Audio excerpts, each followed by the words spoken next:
চা নিয়ে চলে এসেছি। আর তার সাথে কাজু মেখে নিয়েছি,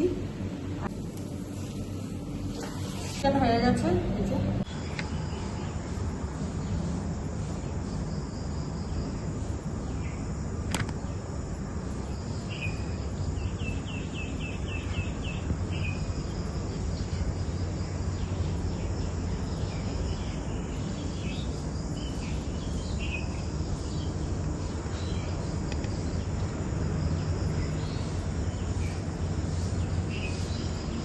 মর্নিংয়ের বাইরেটা দেখিয়েছি, দেখুন কীরকম ওয়েদারটা, কীরকম মেঘলা মেঘলা হয়ে আছে, কিন্তু গরম আছে একটু।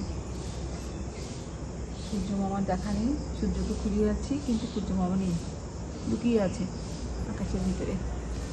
একটু একটু হাওয়াও দিচ্ছে। আমার এই বাইরের পরিবেশটা খুব ভালো লাগে।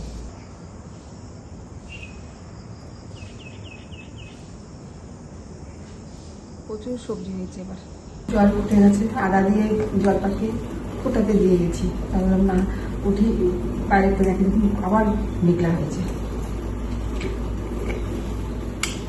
আজকে খুব গরম ছিল, সেরকম রোদ ছিল না, কিন্তু না গরম ছিল। গরমটা কেমন একটা মানে ব্যবসা ব্যবসা গরম, একদম কোনো রোদ ঠোদ ছিল না, তবুও ঘরের মধ্যে প্রচণ্ড গরম ছিল।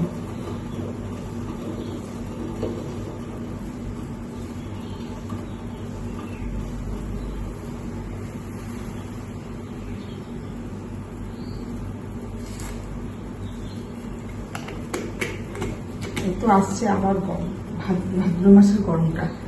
ভাদ্র মাসের গরমটা তো বাবা মানে কী যে হবে। এবার তো গরম সেরকম পাইনি, তো ভাদ্র মাসের গরমটা কালকে তাই আমি চন্দ্রা মেন গরমটা তো ওটা তো পাইনি আমরা, যে বৈশাখ জ্যৈষ্ঠের গরমটা পাইনি, পুরোটাই বৃষ্টি হয়েছে এখানে। তো মেন গরমটা তো ভাদ্র মাসে, ভাদরিয়া গরম যেটাকে বলে, সেটা যে কী হবে কি জানি, ভগবান করে তখন যেন বৃষ্টি হয়। তো জানি না ভাদ্র মাসের গরমটা কি হবে। গরমে প্যাচ প্যাচ করে শরীর টরীর ঘেমে টেমে প্রচণ্ড বিচ্ছি লাগে গরমটা।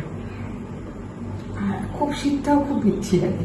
যেমন এই যে এবার শীতে দিল্লিতে গিয়েছিলাম, ওরে বাপরে বাপ, মানে ফটোই তুলতে পারিনি। 3-4টা সোয়েটার, মাথায় মাফলার, টুপি, তারপর আবার চাদর দিয়ে জড়ানো। আমার মেয়ে বলে, তুমি কী করে, তোমাকে কী করে ফটো তুলবো, তোমার তো পুরো মুখ চোখ ঢাকা। আর যখন বলছি মা তুমি একটু একটু ফটোর জন্য একটু খোলো, ওগুলো চাদর টুপি ফুপি খোলো, তুমি রেগে যাচ্ছ, না আমার ঠান্ডা লাগছে, আমার এই লাগছে, কী করে ফটো তুলবো। তো ফটো তোলা হয়নি। তো ওই অত ঠান্ডা ভালো লাগে না, বাপরে ওর কামড়ানো ঠান্ডা, এত ঠান্ডা দিল্লির ওই ঠান্ডাটা।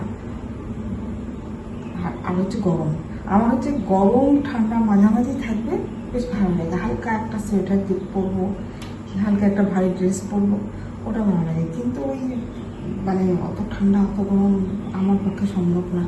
আমার ওর থেকে মরে যাওয়া ভালো, অত গরম অত ঠান্ডা, প্রচণ্ড ঠান্ডা। কিন্তু দিল্লির ঠান্ডা, তার থেকে তো আমরা সিমলা কাশ্মীরে গেছি, কাশ্মীর।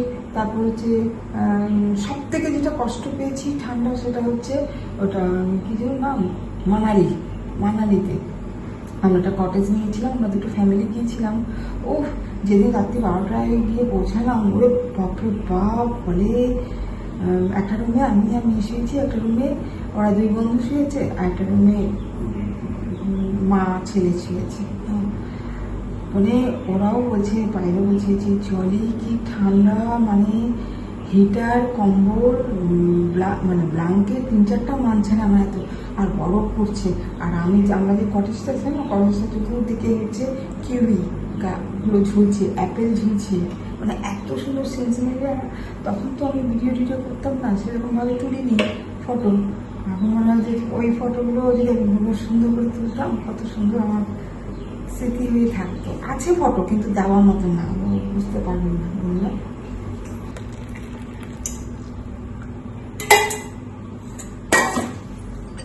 সকালের চাটা আমার খুব প্রিয়, চা আর বিস্কুট প্রিয়।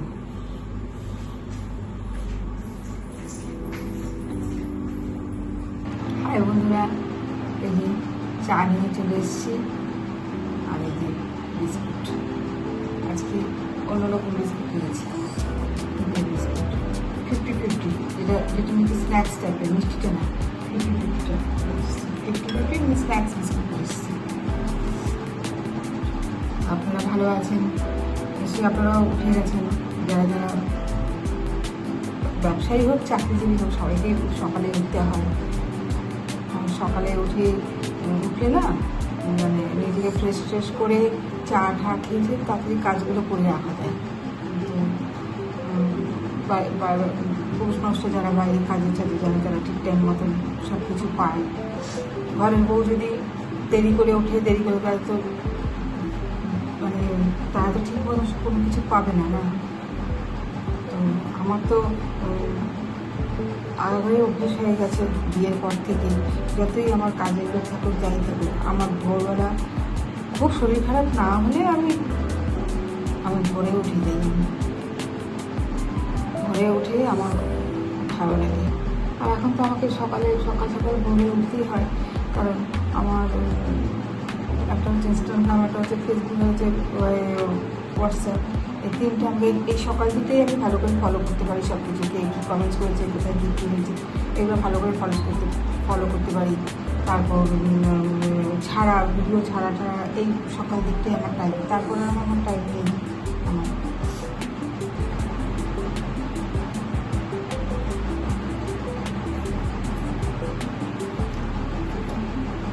তো ডিম আছে, আমাদের তো ডিম ছাড়া কেউ ইলিশ মাছ খাবে না। ডিমটাই হচ্ছে মেয়ে, ডিম এনে আনানিকেই হবে ইলিশ মাছ। ডিম কিন্তু আমাকে খুব মানে দিয়ে ভদ্রলোক বলেছিল যে নিয়ে যান দিদি, খুব ভালো 1 নম্বর ইলিশ মাছ, একদম বাংলাদেশে, এরকম সিল মারা। তো আমি এরকম দেখলাম যে সিলটা খোলা যাবে না, মানে কি না সিলটা খোলা যাবে না। কোনো পাশেরও মাছরা যারা বসে তারাও বলছে খুব ভালো, নিয়েছি। দাম তো বুঝতে পারছেন, দামটা ঠিকই আছে, মানে বেশি আছে, তবে নিয়েছি মাছটা। বন্ধুরা মাছটা এনে না আমরা না খেতে পারিনি, একদম ঠকিয়ে দিয়েছে মাছটা। পুরো কোনো স্বাদ নেই, ডিমটার কোনো স্বাদ নেই। ওই মাছটা যদি কাঁচা মাছ যদি একটু ভাপা, একটু কাঁচা ঝোল করে, তাহলে একটু গন্ধ আসছে। তারপর আদারের কোনো গন্ধই নেই, ইলিশ মাছটা কোনো গন্ধ নেই। সেই থেকে আমি বুঝি না, সাহস পাচ্ছি না। বাজারে আজ দেখছি বলছে ওরা, বলছে, আমি বলেছি সবাই কাস্টমারের সামনেও আমি বলেছি যে আপনারা আমাকে ঠকিয়ে দিলেন। আপনার বিশ্বাসই করে আমি নিলাম মাছটা। আমি বললাম যে উপরে প্লাস্টিকটা খুলে দিন, দেখি আমি দিয়ে দিলাম। মানে কী করবো, আমি কী করবো, আপনাদের কী করবো বলে হয়ে গেলেন। কিন্তু আমার যে এতগুলো টাকা গেল, আমি যে বাড়ির লোকদের খাওয়াতে পারলাম না কী করবো ইলিশ মাছটা। তো তার জন্য আমি সাহস করছি না। আমি ইলিশ মাছটা ভালো কিনি আমি, আর কমলা লেবুটা আমি কিনতে সাহস পাই না। অর্থাৎ আমি খুব ভালো খেতে পারি, আমার বড় পারি না। আমি খুব ভালো খেতে পারি, মানে যখন কিনবো সে অফ সিজন হোক আর সিজন হোক, একদম মিষ্টি তরমুজ, এগুলো ভালো খেতে, এগুলো কিনে অভ্যস্ত। কিন্তু অরেঞ্জটা আমি ঠিক বুঝতে পারি না, তো মিষ্টি লাগে কোনটা খেয়ে। পরে তো দার্জিলিং এখন তো কত কিছু জায়গার ফল, সব জায়গায় সব কিছু ফল হচ্ছে, কিন্তু আমাদের তো স্বাদটা বুঝতে হবে না, আমাদের স্বাদটা কীরকম আছে, মিষ্টি না পায়সা না টক। ফেসবুক বলুন, ইউটিউব বলুন, আমার মেয়েকে তো আমি কখনো, আমার মেয়ে যতক্ষণ নিজে থেকে কমফোর্টেবল না হবে ততক্ষণ আমি মেয়েকে আমি আনবই না। জোর জবরদস্তি কোনো কিচ্ছু না। আমি করছি আমার চ্যানেল, আমাকে দেখাচ্ছি, কিন্তু যে একে টেনে আনবো ওকে টেনে আনবো, আমি যেখানে দিদির বাড়ি গেছি ওদের কাছ থেকে পারমিশন নিয়েছি, দেখাবো আমার দিদির ছেলেকে, এই তোকে দেখাবো, হ্যাঁ মাসি দেখো। কিন্তু কোনো জোর করে কাউকে ওই চ্যানেল নাই হতে পারে। আমি আগে ফটো তুলতাম না, এখন ফটো করে পছন্দ করতাম না, একদম না। কে তুলতে এসে বলে দিলাম যে আমার কিন্তু ফটো নিও না, আমি ঠিক ফটো দিই না।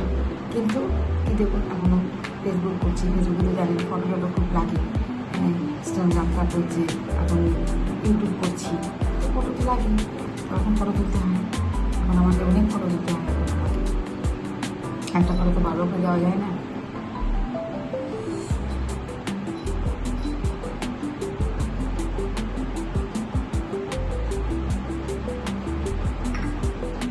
আমি রান্না করে চলে এসেছি রান্না করতে। তাড়াতাড়ি রান্না করে নিচ্ছি। ওয়েদারটা ভালো আছে, বাইরে বৃষ্টি হচ্ছে। তো আমি করছি চিকেন বানাবো, চিকেন কষা। চিকেনটা মেখে নিয়েছি, আদা রসুন লঙ্কার গুঁড়ো আর জিরে গুঁড়ো, একটু ধনে গুঁড়ো দিয়ে, হলুদ দিয়ে, একটু সরষের তেল দিয়ে ভালো করে মেখে নিয়েছি। তো চিকেন কষা করবো আজকে, আর করবো ফ্রাইড রাইস। এমনিতে খেতে ইচ্ছা করছিল, রোজই তো রুটি ভাত দুপুরে খাই, তো মনে হচ্ছিল আজকে একটু অন্যরকম খাই। পেঁয়াজ পাতা দিয়ে দিলাম,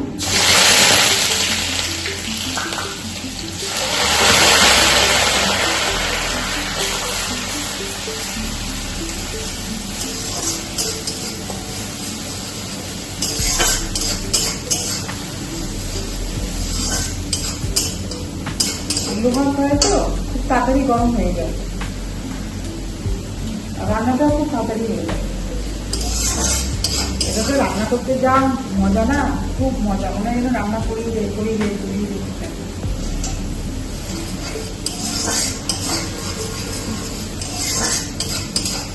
একটু ভাজা ভাজা হবে,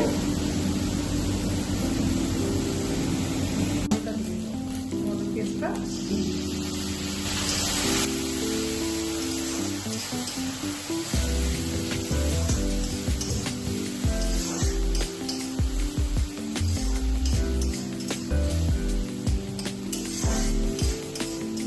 আজকে হচ্ছে রথযাত্রা, শুভ রথযাত্রা বন্ধুরা। আজকে জগন্নাথ দেবকে আজকে দেখলাম, আমি ফেসবুকে দেখলাম খুব সুন্দর করে ওরা উপর থেকে হেলিকপ্টার দিয়ে ফুল ফেলছে। এখন এটা এবারকার না অন্য এটা দিয়েছে, ভিডিওটা ঠিক বুঝতে পারলাম না, তো যা দেখেছি এটাই মনের মধ্যে শান্তি।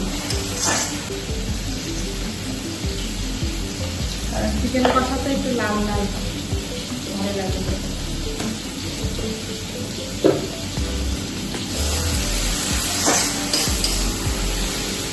সাঁতাশে রান্না না ভালো লাগে না, যখন শরীর খারাপ হয় তখন একটু সাঁতাশে রান্নাই করি, কিন্তু মানে মাঝে মধ্যে এরকম কালারফুল খাবার খেতে খুব ভালো লাগে।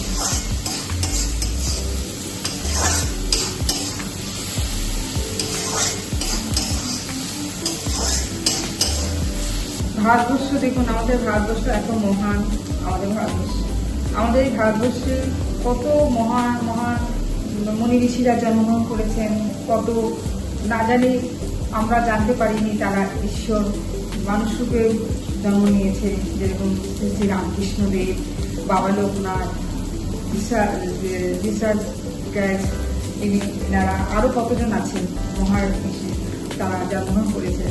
এটা আমাদের কত ভাগ্যবান যে আমরা ভারতবর্ষে বাস করি, ভারতবর্ষে আছি আমরা, তাই না? ভারতবর্ষের মাটিতে। তাই আমি সবাই বিদেশে গিয়ে থাকে না, তো এটা যার অপশন, কিন্তু আমার সবসময় মনে হয় যে আমি ওই হয়তো 7-8 দিনের জন্য বাইরে ঘুরতে গেলাম, ঠিক আছে, কিন্তু ভারতবর্ষ ছাড়া আমি কোথাও যাব না। মানে আমি জন্ম নিয়েছি ভারতবর্ষের মাটিতে, মৃত্যু মরেও যেন ভারতবর্ষের মাটিতে, অন্য কোনো দেশে না। আর আমাদের ভারতবর্ষে এত সুন্দর যে সবার সঙ্গে মিলে নিতে, সব জাত ভাত কিছু নেই, নানা ভাষা, সব নানা যে যার পরিধান। হ্যাঁ, এটা তো আমরা বইতেই পড়েছি ছোটকালে, 33 কোটি মোরা দুনিয়া নাহি তবু হিম, এখন 33 কোটির উপরে ছড়িয়ে গেছে।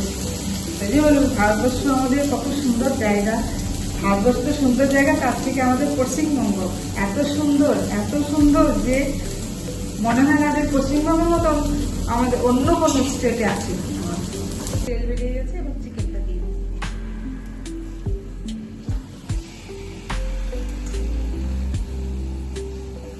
দেড় কিলো একটু মানে কয়েকটা পিস ছড়িয়ে রেখেছি, আর যেহেতু একটু কম আছে।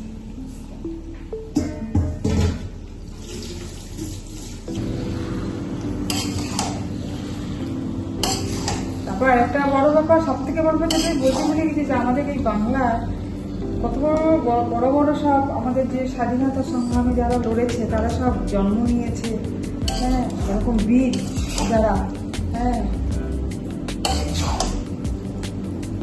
আর এখন সেই দেশটাকে বাইরের এসে কিরকম শান্তি লাগিয়ে দিচ্ছে অন্য দেশ।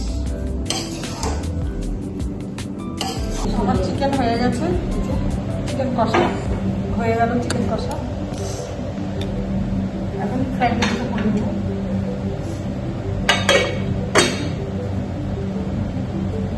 তারপরে যে আমার স্পেশাল গেস্টের জন্য বার করে রেখেছি, আর একটা বাটিতে বার করে রেখেছি চিকেন হয়ে যাবে, এই জন্য মানে খাবি।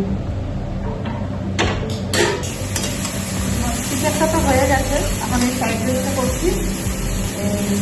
ক্যাপসিকাম আর গাজর বিট ছিল না, মোটা মোটা বিট হয়ে গেছে, ভালো লাগে না খেতে, তাই জন্য ক্যাপসিকাম দিচ্ছি। আর সাথে তো কাজু দিচ্ছি, সেখানে কিসমিস নেই আমার ঘরে, কাজু দিচ্ছি, আর সাথে এই যে বিট চেরি চেরি দিচ্ছি। চেরি ফ্রাইড রাইস খুব ভালো লাগে।